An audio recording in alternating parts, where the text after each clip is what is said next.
এখানে তৈরি করার অপপ্রয়াস চালানো হচ্ছে। আমরা বাংলাদেশে আর কোন স্বৈরাচার আমরা এটা বরদাস্ত করবো না। আর কোন আর কোন ভোট দাতা আর কোন আমরা ইনশাআল্লাহ হতে দেব না। আপনারা যারা সবাই মিলে প্রতিষ্ঠানে যখন যান দেখবেন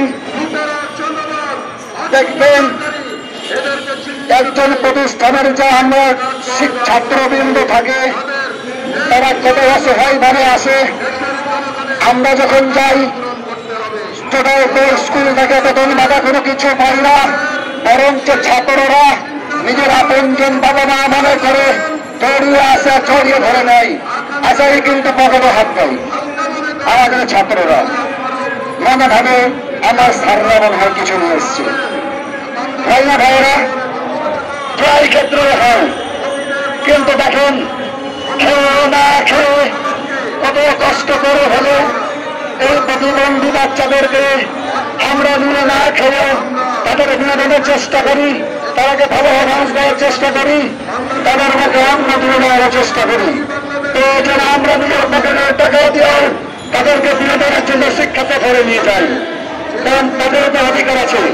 অনেক সময় অনেক জায়গায় দেখবেন একজন পরিবারের 2-3জন 4জন সন্তান আছে, যখন প্রত্যেক বাবার ভাইয়ের ভালো সন্তানেরা বলে আমরা শিক্ষা সফরে যাবো, কক্সবাজার যাবো, বিভিন্ন জায়গার কথা বলে সুন্দরবনে যাবো, তখন কিন্তু প্রত্যেকটা বাবা মায়ের প্রায় টাকা বের করে দেয়। দুঃখের বিষয় হলো এই প্রতিবন্ধী বাচ্চাদেরকে বাবা মারা সেইরূপভাবে সাপোর্ট করে না। প্রতিবন্ধী মানুষদের জন্য, প্রতিবন্ধী বাচ্চাদের জন্য সর্বশেষ আশ্রয়স্থল বাংলাদেশ সরকার।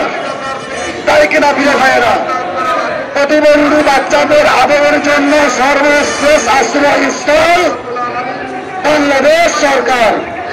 কিন্তু 2009 সাল থেকে আজ পর্যন্ত একের পর এক গঠনতন্ত্র পরিবর্তন করে, নীতিমালা পরিবর্তন করে 2009 থেকে 18 সাল 19 সালের চূড়ান্ত নীতিমালা করার পর 2020 সালে অনলাইন করালো। অনলাইন করলে যে অনলাইনের আওতায় যে সব প্রতিষ্ঠান আসবে সেটিকে এমপিও দেওয়া হবে। এই স্বৈরাচারী হাসিনা সরকার এইরূপ করার পর কত রকম করে কিন্তু বিতাড়িত হয়ে চলে গেল। যখন নতুন সরকার আসলো, বিশেষ করে যারা আমরা প্রতিবন্ধী শিক্ষক কর্মচারী আছি, আমরা কিন্তু ধানে প্রাণ পানি পাওয়ার মতো উজ্জীবিত হয়েছিলাম। আর কেউ মানুষের প্রধানমন্ত্রী বিশ্বমানের ব্যক্তি একজন, বিশ্বের 4জন ব্যক্তির একজন, বিশেষ করে প্রতিবন্ধী বাচ্চাদের এবং প্রতিবন্ধী স্কুলগুলোর দুঃখ কষ্ট বুঝবে এবং আমাদের দাবিগুলা সে সহস্তে সুন্দর করে তার সময় মেনে বাস্তবায়ন করে যাবে। কিন্তু দুঃখের বিষয় হলো আজ পর্যন্ত কোন বাস্তবায়নের নমুনা পাচ্ছি না। তার আগে আন্দোলন হলো, আর শিক্ষক কর্মচারী রাস্তায় পরে রমজান মাসে শ্রেয়ারি এবং গ্রেপ্তার খেয়েছে। গত রাত্রে 10টার সময় আমি যখন রাস্তায়, তখন আমি আনন্দময় ছিলাম।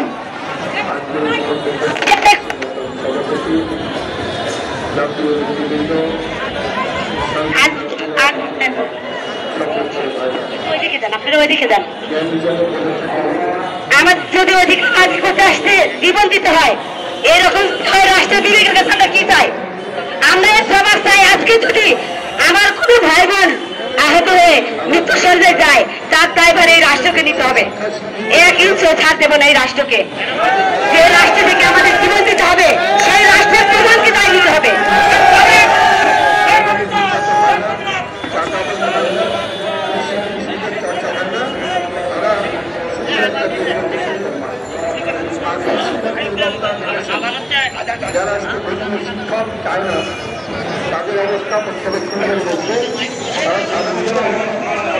প্রিয় ভাইয়েরা, আজান দিচ্ছে, আজানের বিরুদ্ধে আপনারা শান্ত শৃঙ্খল ভাবে বসে